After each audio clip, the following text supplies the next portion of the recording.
ที่หมดเลยความรู้สึกเป็นยังไงบ้างครับวันนี้ได้พูดแล้วใช่ไหมครับ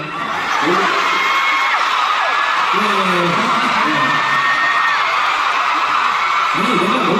ร้านไหนที่จบผมย้อนดูเนี่ยผมไม่ค่อยได้กลับพูดเลยอ่ะก็ก่อนอื่นเลยก็ต้องขอสวัสดีพี่แฟนคลับทีวีทุกคนนะครับ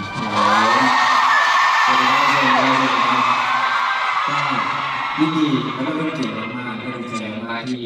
มันได้เป็นส่วนหนึ่งของปราศรัยของทีวีครับอันนี้ผม